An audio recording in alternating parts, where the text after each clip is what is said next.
भगवान श्री कृष्ण जी के बारे में जानकारी हमने उनकी जीवन लीला से ही प्राप्त ग्रहण की है कि उन्होंने ऐसी ऐसी लीलाएं की।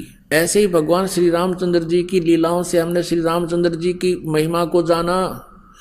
अब उस परम अक्षर ब्रह्म की लीला के अंदर ये लिखा हुआ जो वेदों ने बखाना, जो वेद कह रहे हैं वेदों में लिखा हुआ है, हजारों वर्ष पहले 5500 वर्ष पहले लिखा हुआ वेदों में। वैसे तो वेद तो कहते हैं सतयुग के प्रारंभ से ही चले आ रहे हैं, लेकिन बाद में अब लिपिबद्ध किए गए हैं जो 5500 वर्ष पहले वेद व्यास जी ने किए थे। उन वेदों में लिखा है और वही परमात्मा ने लीला की हुई है। सन 1398 से लेकर 1518 120 वर्ष तक। तो पुण्यात्माओं, अब परमात्मा को पहचानना बहुत आसान हो गया। Kabir is God, Kabir is complete God. ये परमात्मा कबीर जो है ये पूर्ण परमात्मा है, ये सारी सृष्टि का रचनहार है। वेद इसकी गवाही दे रहे हैं और आंखों देखा वो परमात्मा के संत गवाही दे रहे हैं। बोलो सतगुरुदेव।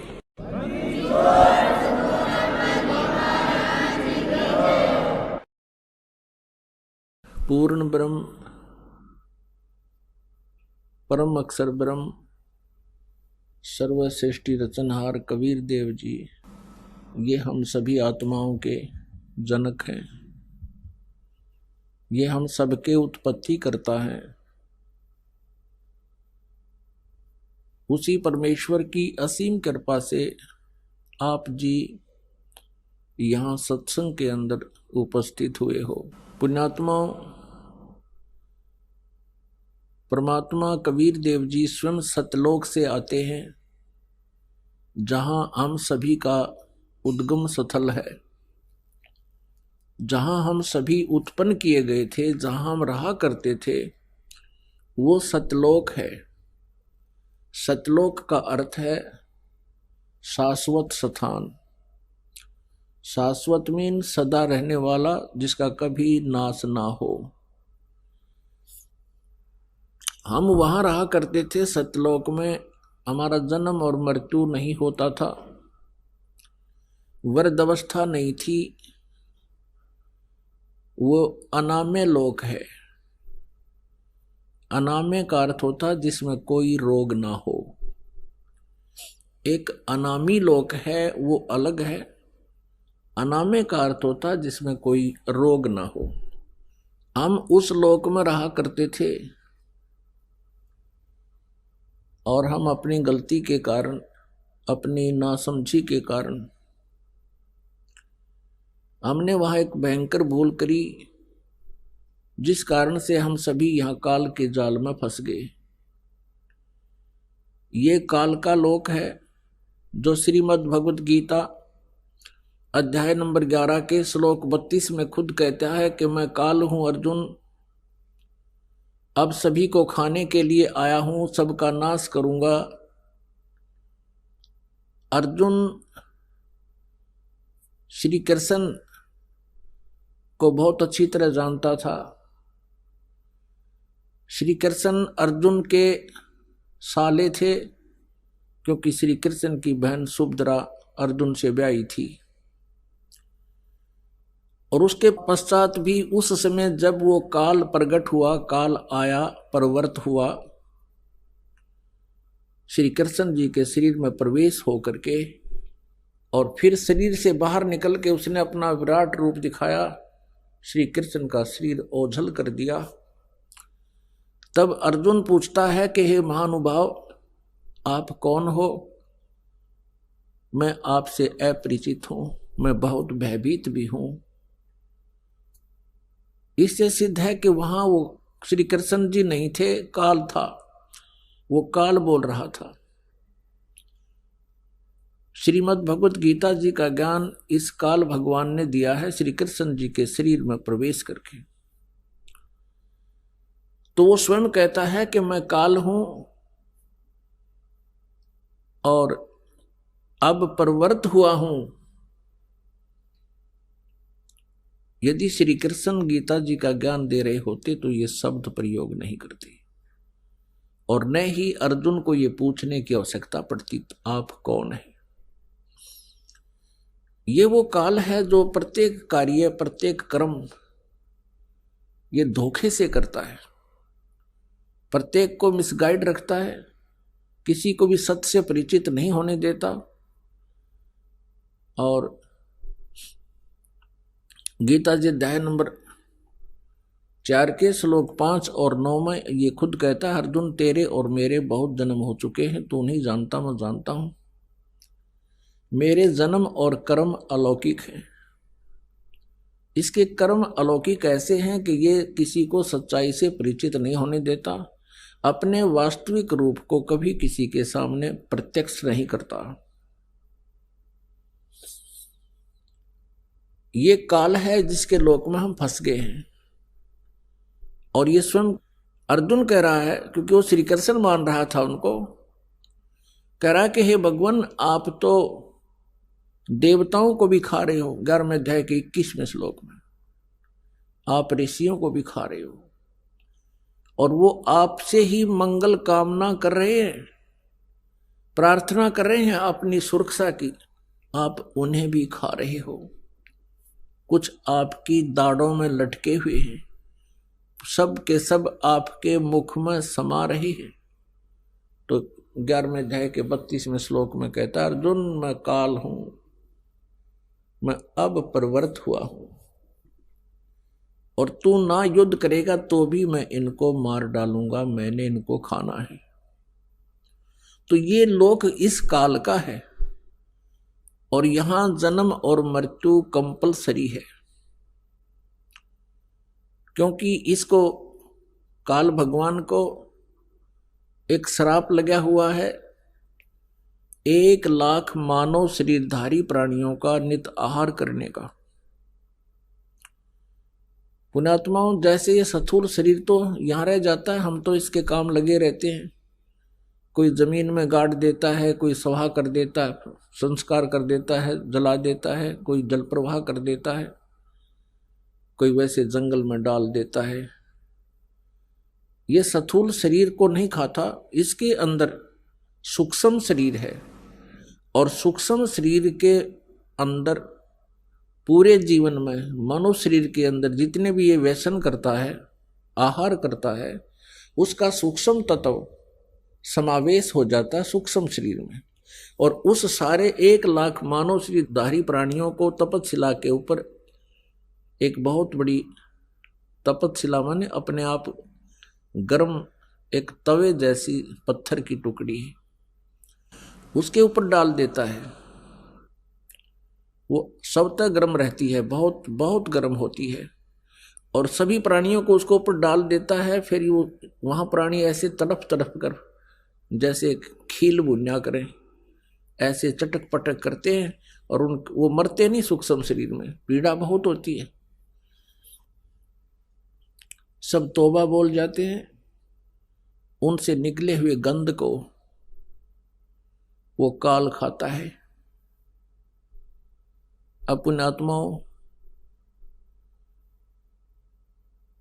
जिसका उद्देश्य ही यहां खाना है, मारना है, और इसीलिए जन्म और मृत्यु यहां कंपलसरी है, तो ऐसे लोक में हम रह रहे हैं। अब ये गीता ज्ञानदाता ज्योत स्वरूपी निरंजन भी कहलाता है, 21 ब्रह्मांड का स्वामी है, 21 ब्रह्मांड का मालिक है, प्रभु है, राम है। इसको ब्रह्म भी कहते हैं, ब्रह्म, और इसी को सरपुरुष भी कहते हैं, जो गीता जी अध्याय नंबर 15 के श्लोक 16 और 17 में 3 पुरुष बताए हैं। एक सरपुरुष, सरपुरुष ये खुद है, ये ज्योत स्वरूपी निरंजन भी कहलाता है, ये काल भी कहलाता है। और एक अक्षर पुरुष, अक्षर पुरुष 7 संख ब्रह्मांड का स्वामी है, 7 संख ब्रह्मांड का स्वामी, 7 संख नील पद्म संख, वो अक्षर पुरुष कहलाता है। अक्षर का अर्थ होता है जिसका नाश ना हो, अविनाशी। लेकिन वास्तव में ये अक्षर पुरुष, जिसे परब्रह्म भी कहते हैं, ये भी अविनाशी नहीं है, इसकी भी आयु सीमा है। इसीलिए गीता जी अध्याय नंबर 15 के श्लोक 17 में कहा है कि उत्तम पुरुष तु अन्य परमात्मा इति उदाहरते, यह लोक तरम आविश्य विवर्ती अवैश्वर है। उत्तम पुरुष, जैसे गीता जी अध्याय नंबर 15 के श्लोक नंबर 16 में 2 पुरुष बताए, सरपुरुष और अक्षर पुरुष, और साथ में यह भी निर्णय दिया है कि इनके तथा इनके अंतर्गत जितने भी प्राणी हैं ये सभी नाशवान हैं और जीवात्मा किसी की मरती नहीं, वो अमर है। इसलिए 17वें श्लोक में 15वें अध्याय के तुरंत कहा है कि उत्तम पुरुष है तू अन्य, यानी पुरुषोत्तम, पुरुष उत्तम, उत्तम पुरुष, उत्तम माने श्रेष्ठ, पुरुष माने प्रभु, यानी अच्छा भगवान। तो इसका मतलब है कि दोनों अच्छे नहीं है, सरपुरुष भी और अक्षर पुरुष भी। इसलिए उत्तम पुरुष अन्य बताया है और उसी को परमात्मा कहा जाता है, और वही तीनों लोकों में प्रवेश करके सबका धारण पोषण करता है, वो है वास्तव में अविनाशी परमात्मा। अब यहां ये भ्रमित संत ऋषि गुरु आपको भ्रमित कर सकते हैं। 15वें अध्याय के 18वें श्लोक में गीता जी में ये सरपुरुष गीता ज्ञानदाता कहता है कि मैं लोक वेद के आधार से पुरुषोत्तम प्रसिद्ध हूं, क्योंकि मेरे अंतर्गत, मेरे 21 ब्रह्मांड में जितने भी प्राणी मेरे पराधीन हैं उनसे मैं उत्तम हूं, उनसे श्रेष्ठ हूं, उनसे तगड़ा हूं। इसलिए मैं पुरुषोत्तम नाम से प्रसिद्ध हूं। केवल लोक वेद, लोक वेद माने दंत कथा, जो वास्तविक ना हो। जैसे हम अभी तक श्री ब्रह्मा जी, श्री विष्णु जी, श्री शिव जी को अजन्मा कहा करते थे, सुना करते थे, इनके कोई माता पिता नहीं, इनको सर्वेश्वर, महेश्वर, मृत्युंजय, कालज्य, सर्वेश्वर कहा करते थे। ये लोक वेद था, ये दंत कथा थी। वास्तव में इनके इतिहास में लिखा है, इनकी जीवनी में लिखा है कि नाशवान है और इनकी जन्म मृत्यु होती है। इनकी माता दुर्गा है और पिता ज्योति निरंजन काल, ये सरपुरुष है। ये स्वयं भी स्वीकार करता गीता जी अध्याय नंबर 10 के श्लोक नंबर 2 में कि मेरी उत्पत्ति को न तो देवता जानते हैं, न ये सिद्ध पुरुष और न ये ऋषि जानते हैं, क्योंकि ये सभी मेरे से उत्पन्न हुए हैं। तो पुण्यात्मा, वो पुरुषोत्तम कोई और है, और वो पुरुषोत्तम रहता कहां है? वो शाश्वत स्थान में रहता है, सनातन परमधाम में रहता है, और वहां से चलकर आता है। हम सभी आत्माएं उस परम अक्षर ब्रह्म सत्य पुरुष कबीर देव जी की हैं। वो हम सबका पिता है, चींटी से लेकर हाथी, रंग से लेकर राजा तक। लेकिन यहां काल ने हमें अपने स्वरूप से ही अपरिचित करा दिया, हमारे वास्तविक ठिकाने से हमें गुमराह कर दिया। यहां जन्म मरण का विधान हमें फाइनल बता दिया, अपने आप को इसने निराकार सिद्ध करवा दिया। क्योंकि ऋषि महर्षियों ने परमात्मा पाने की चेष्टाएं की, क्योंकि आत्मा परमात्मा से बिछड़ने के उपरांत उसी दिन से इसकी खोज में लग गई, क्योंकि वो परमात्मा के अभाव का बहुत गहरा धक्का लगा। पुण्यात्मा, जब तक आपके घर पे बिजली आई हुई है, बल्ब भी चल रहे हैं, कूलर भी चल रहे हैं, पंखा भी चल रहा है, और भी आवश्यक कार्य आप जो कर रहे हैं वो भी हो रहा है, और जिस समय वो बिजली चली जाती है फिर आपको उसकी आवश्यकता महसूस होती है, उसका अभाव आपको खटकता है, और सारा दिन कट लग जाए तो पसीने छूट जाते। तो ऐसे ही आत्मा को, हम सभी को वहां बहुत सुख था, किसी चीज का कोई अभाव नहीं था। जो ही हम इस काल के साथ यहां इसके लोक में आए, हमारा वो लाइट चली गई, परमात्मा से मिलने वाली राहत हमें समाप्त हुई, खत्म हुई। और हमारे जितने इन्वर्टर चार्ज थे, जब तक वो चलते रहे तो हम सोचते रहे मौज हो रही है, और जब हमारे इन्वर्टर की बैटरी डिस्चार्ज हो गई, फिर हम गधे और कुत्ते सुअर बना दिए गए इस काल के द्वारा, इस काल के लोग।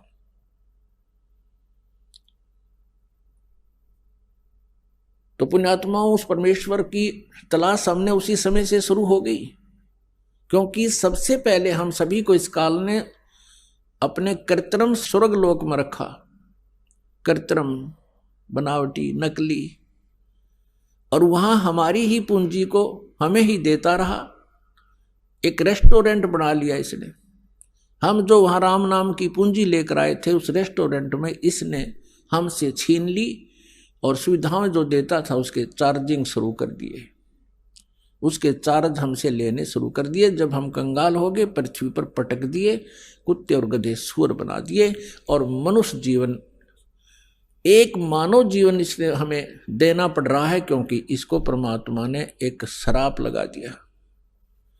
यदि पुण्यात्माओं इसको परमात्मा श्राप नहीं देते, परमेश्वर कबीर जी, तो यह हमें मनुष्य जीवन कभी नहीं देता, इस पृथ्वी पर पटक देता सजाएं भोगने के लिए, और ऊपर हमें कभी भी अपने मूल ठिकाने का पता नहीं लगता। ये रहम किया भगवान ने। तो वो परमात्मा, ऋषि महर्षियों ने परमात्मा के पाने का प्रयत्न किया। वेद परमेश्वर कबीर जी द्वारा दिए गए थे, 5 वेद। इस काल भगवान ने उनमें से 4 रख लिए, एक नष्ट कर दिया, 5वां वेद सूक्ष्म वेद।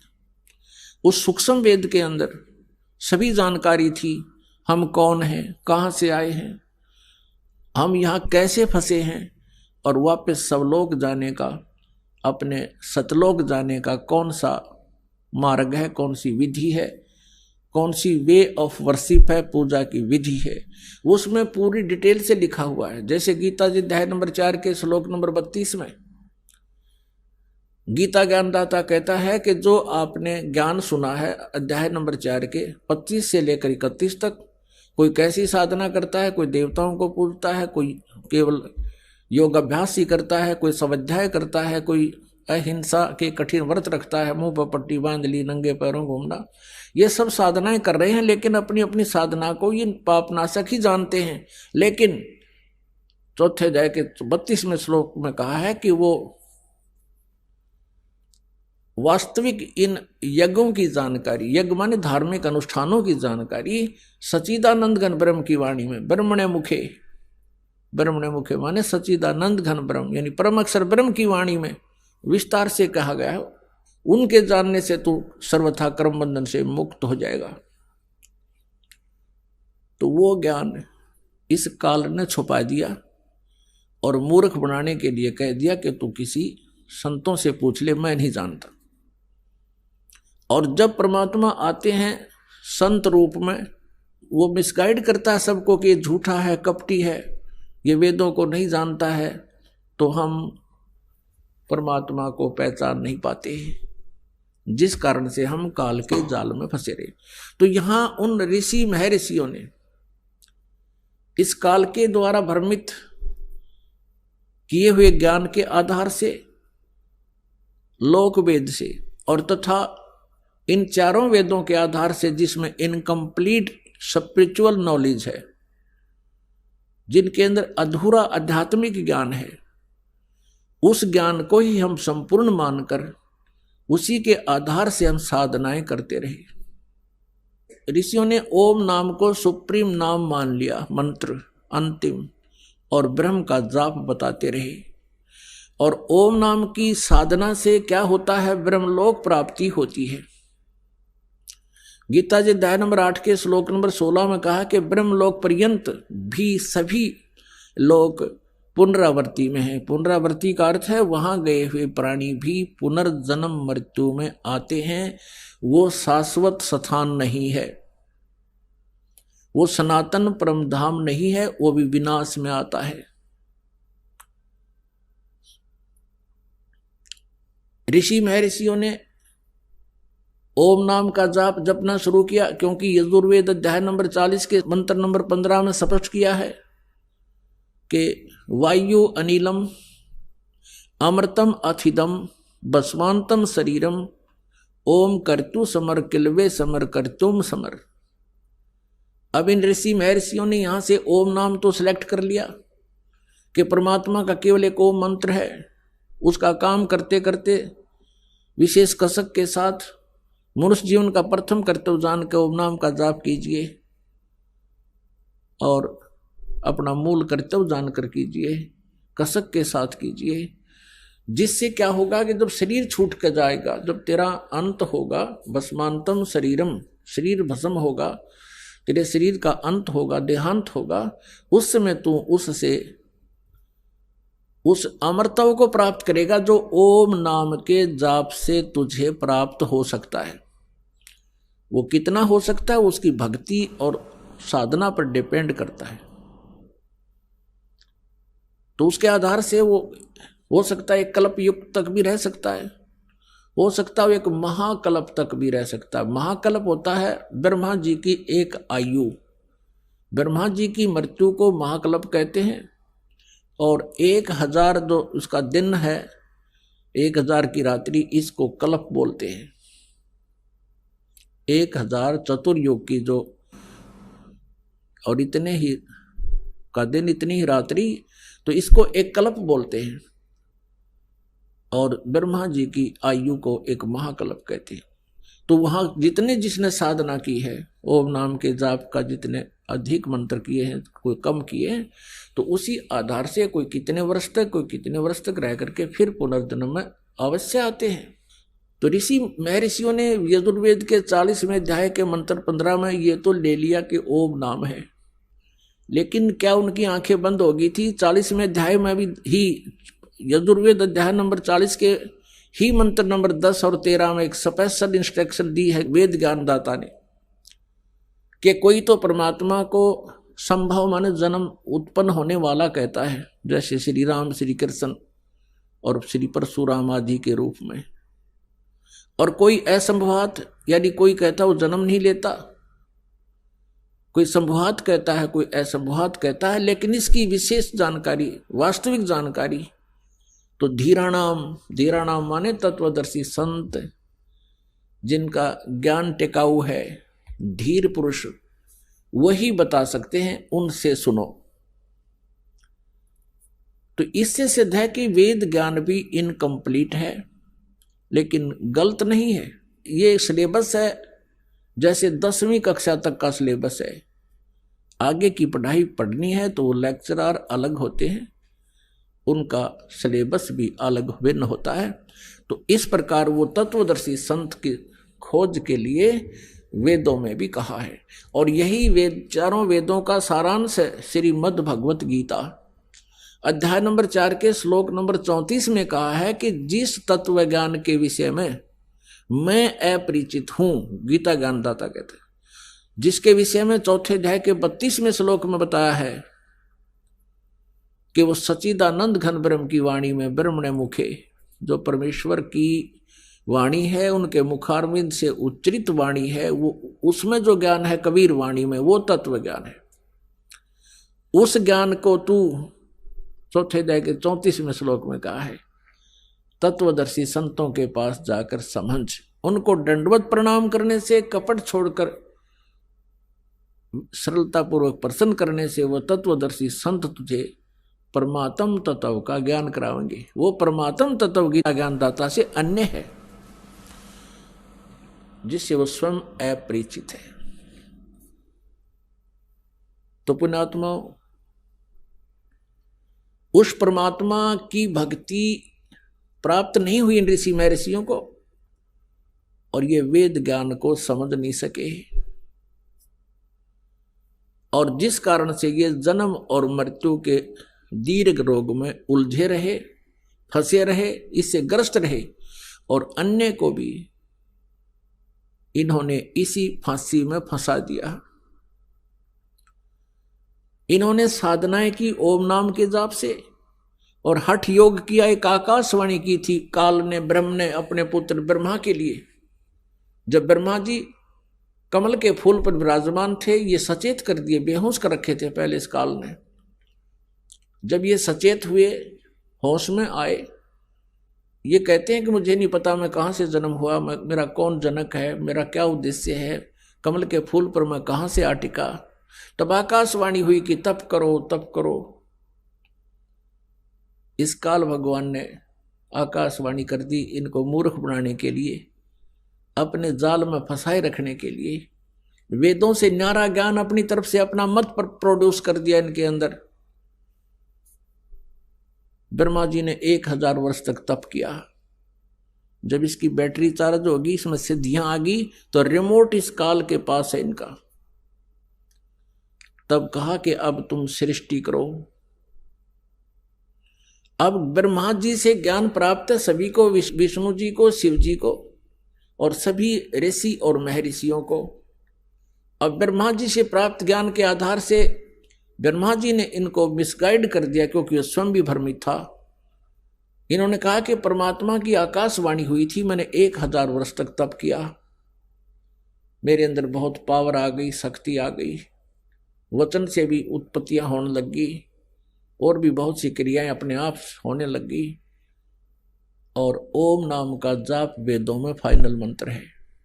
इस ज्ञान के आधार से ऋषि महर्षि साधकों ने हजारों वर्षों तक साधनाएं की, हठ योग किए, क्योंकि सतयुग में लाखों वर्ष की आयु होती है। उनको परमात्मा प्राप्ति नहीं हुई, अन्य सिद्धियां आ गई। उन सिद्धियों को प्राप्त करके ये स्वयं ही प्रभु पाक गए। जैसे दुर्वासा जी के पास सिद्धि थी, उसके वचन में इतनी शक्ति होगी, किसी का ये कह दे तेरा विनाश होगा, उसका विनाश हो जाता। अब जैसे अगस्त ऋषि को उपलब्धि होगी, उसने 7 सागरों को एक ही घूंट में समुद्रों को पी लिया। आकाश में उड़ जाने की सिद्धियां होगी, एकदम अंतर्ध्यान हो जाने की सिद्धियां होगी। इस प्रकार से ये अन्य व्यक्तियों से कुछ अटपटे से हो गए, जिस कारण से इनको हमने मैं ऋषि मान लिया। लेकिन ये काल के द्वारा भ्रमित और अपना जीवन नष्ट करते रहे। अब गीता जी अध्याय नंबर 11 के श्लोक नंबर 47 और 48 में गीता ज्ञानदाता कहता, अर्जुन ये मेरा वास्तविक रूप है, मैं काल हूं। 11वें अध्याय के 32वें श्लोक में स्पष्ट किया है। और मेरी प्राप्ति, मेरे इस स्वरूप के दर्शन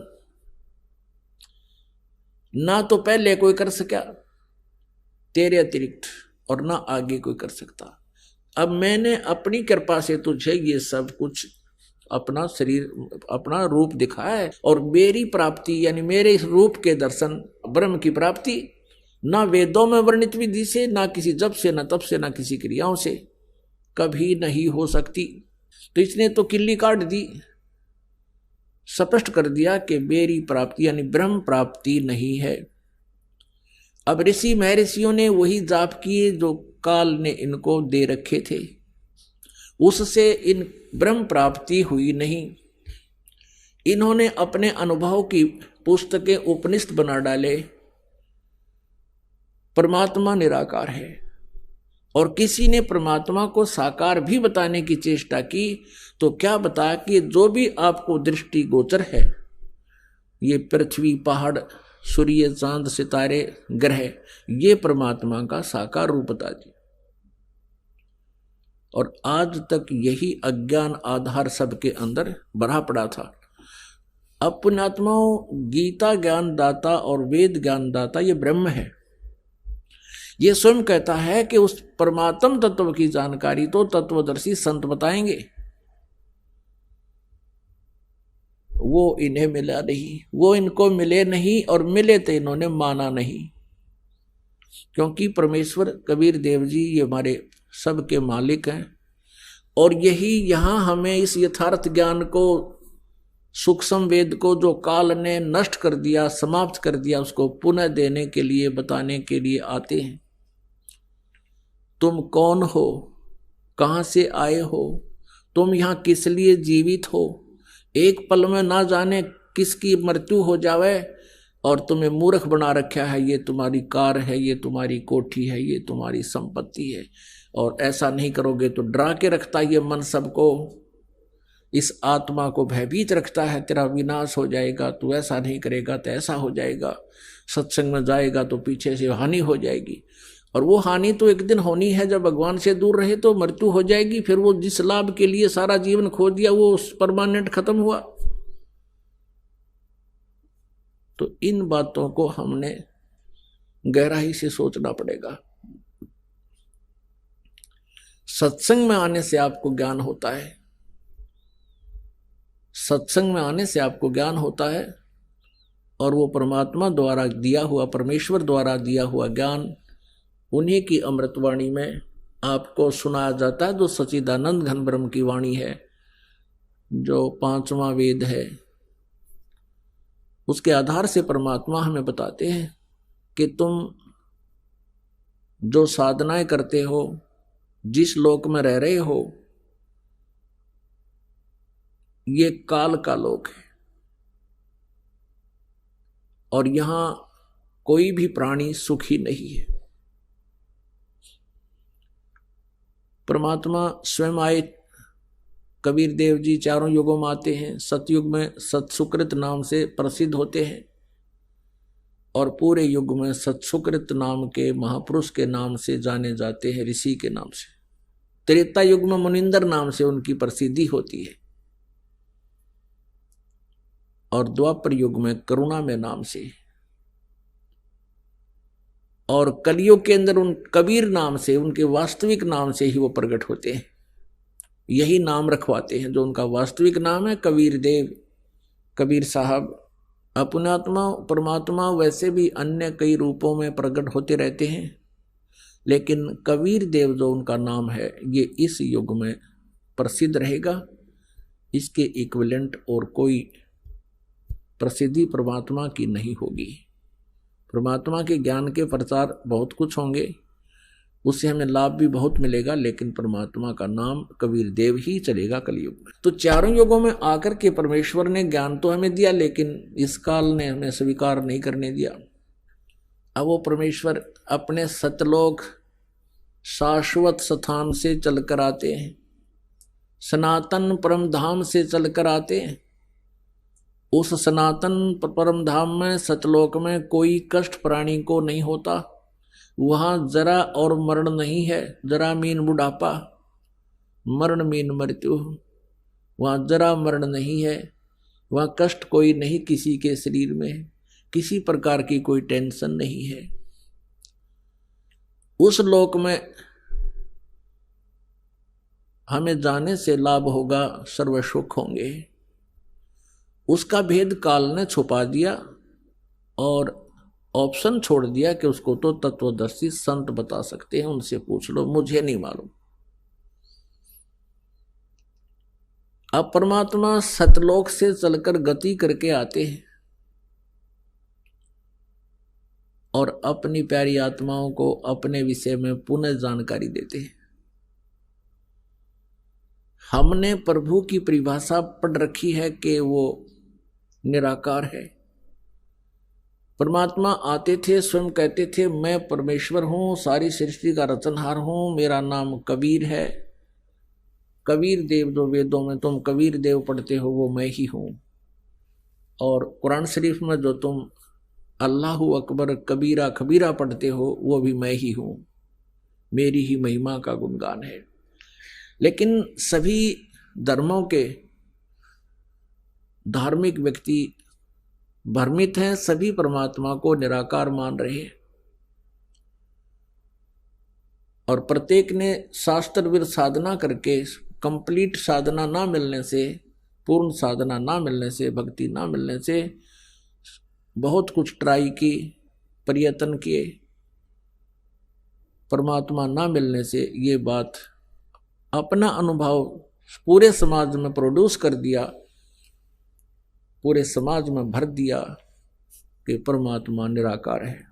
तो परमेश्वर सतलोक से चलकर आते हैं, सनातन परमधाम से चलकर आते हैं, जहां जाने के बाद प्राणी को फिर कष्ट नहीं होता। इसी का समर्थन गीता ज्ञानदाता 18वें अध्याय के 62वें श्लोक में कहता, अर्जुन तो सर्वभाव से उस परमेश्वर की शरण में जा, उसकी कृपा से तू परम शांति को और सनातन परम धाम को प्राप्त होगा। परम शांति को, ओए होए। और सनातन परम धाम को प्राप्त होगा।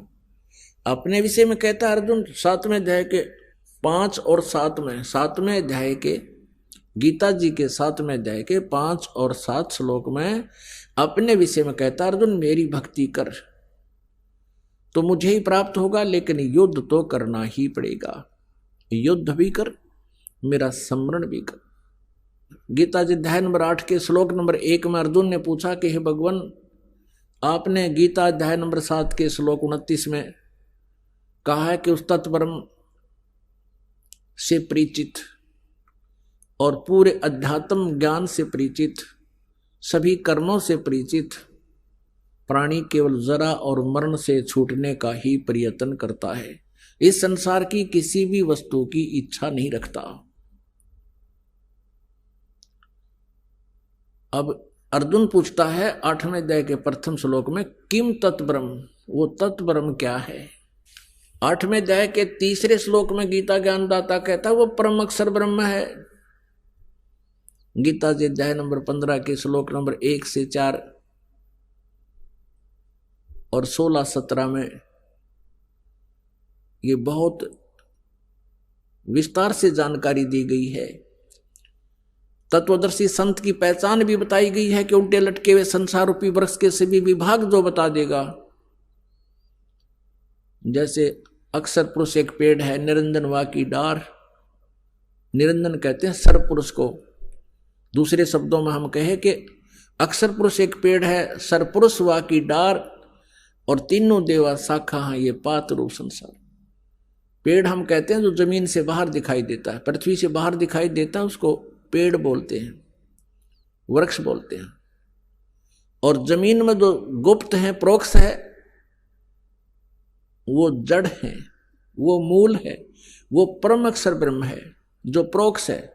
यजुर्वेद अध्याय नंबर 40 के श्लोक नंबर 17 में ये गीता ज्ञानदाता अपनी भी जानकारी देता है कि मैं तो ऊपर खम ब्रह्म, अहम खम ब्रह्म ओम, मेरा ओम नाम है। और खम माने ऊपर स्वर्ग में यानी अंतरिक्ष में, स्वर्ग में, महास्वर्ग में यानी ब्रह्मलोक में मैं रहता हूं। और वो परमात्मा, पूर्ण परमात्मा तो गुप्त है, प्रोक्ष है। तो यहाँ गीता जी अध्याय नंबर 15 के श्लोक नंबर 1 में लिखा कि ऊपर को जड़ वाला, नीचे को तीनों गुण रूपी शाखा वाला, ये उल्टा लटका हुआ संसार रूपी वृक्ष है।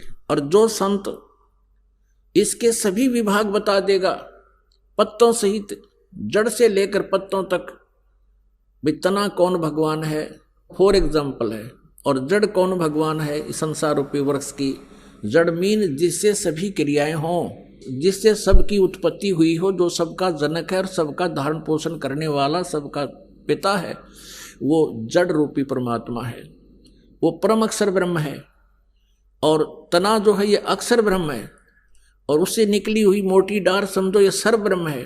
और उस सर्व ब्रह्म का यानी उस डार का 3 शाखाएं हैं, ये रजगुण ब्रह्मा, सतगुण विष्णु, तमगुण शिव जी रूपी शाखाएं, और हम पात रूप संसार।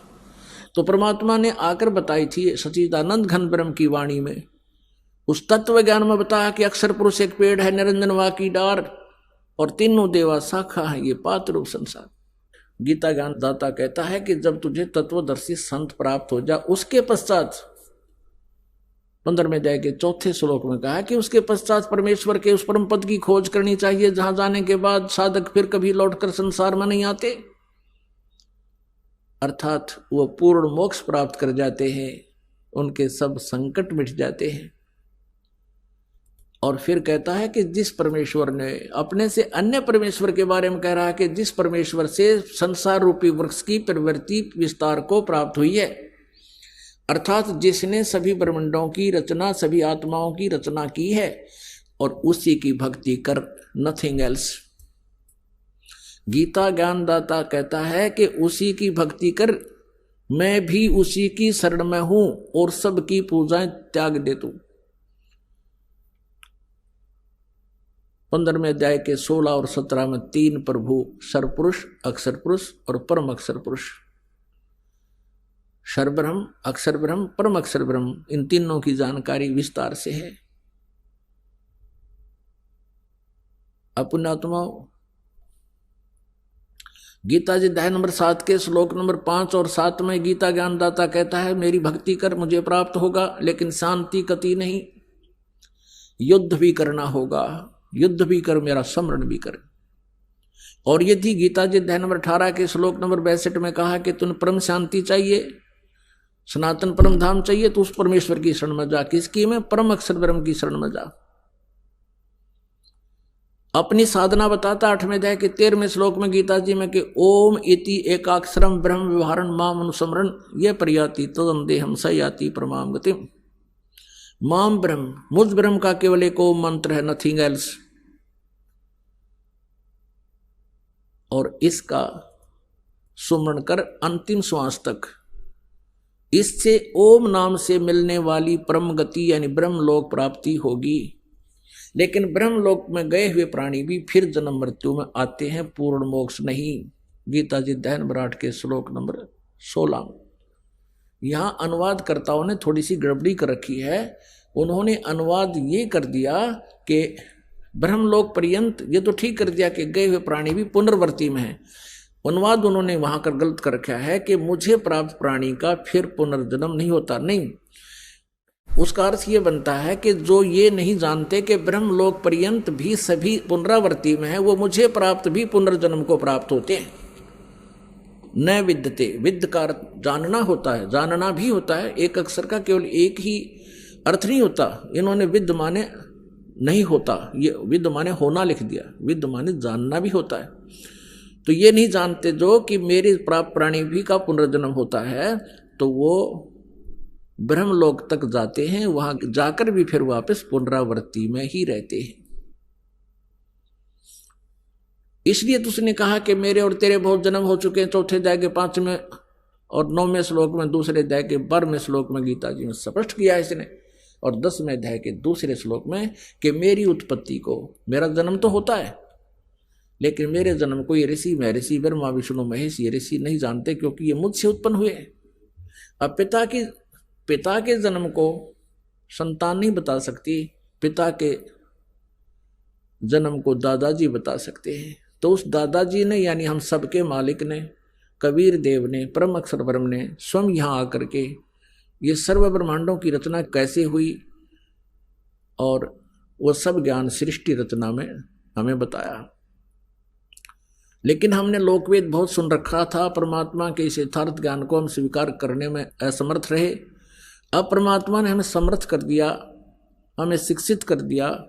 हम काल के द्वारा भ्रमित उन ऋषि गुरुओं पर आधारित नहीं रहे, हम स्वयं अपने सदग्रंथों को पढ़ और पढ़ा रहे हैं और भगवान को पहचान रहे हैं। परमात्मा का पहचानना कठिन है, परमात्मा का पाना, मोक्ष कराना बहुत आसान है। अब यहाँ गीता अध्याय नंबर 17 के श्लोक नंबर 23 में कहा कि ओम तत्सत इति निर्देश है ब्रह्मणे त्रिविध समर्थ। ब्रह्मणे माने सच्चिदानंद घन ब्रह्म का, के स्मरण का, उसके पाने का 3 मंत्र का जाप है। ओम तत्सत, ओम तो सरपुरुष का, ब्रह्म का, और तत् और सत ये सांकेती है, ये अक्षर पुरुष का है।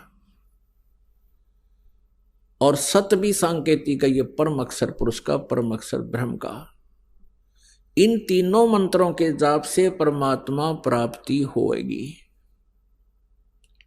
परम अक्षर ब्रह्म की प्राप्ति होगी। केवल ओम नाम का जाप करने से ब्रह्मलोक प्राप्ति होगा। जैसे कोई जड़ी है, कोई भी एक जड़ी है, जैसे हरड़ है या सौंठ है या कोई अन्य जड़ी है, उसको अकेली को खाने से उसका कुछ अन्य लाभ होता है, और उसको 2-3 जड़ियों में मिला दिया जाए, उसका कुछ और ही प्रारूप बदल जाता है, गुण में वृद्धि हो जाती है, अलग से क्रिया करता है। तो ऐसे ये अकेला ओम का नाम जब जाप किया जाता है तो वो ब्रह्म लोक तक प्राप्ति होती है, ब्रह्म तक की परम गति को प्राप्त होता है। और जिसको गीता जी अध्याय नंबर 7 के श्लोक नंबर 18 में गीता ज्ञानदाता कहता है कि ये ऋषि जन, ऋषि महर्षि जो ज्ञानी आत्मा है वो हैं तो उदार, जो चौथे नंबर के हैं, एक आरत, एक अर्थार्थी, तीसरा जिज्ञासु और चौथा ज्ञानी। ये ज्ञानी हैं तो उदार आत्मा, लेकिन ये मेरे वाली अनुतमाम, मैंने कति श्रेष्ठ गति में ही ये आस्थित रहे, आश्रित रहे। लेकिन ये आत्मा बहुत अच्छी है, भगवान के लिए समर्पित है, लेकिन मेरे वाली गति में ही ये आश्रित रहे।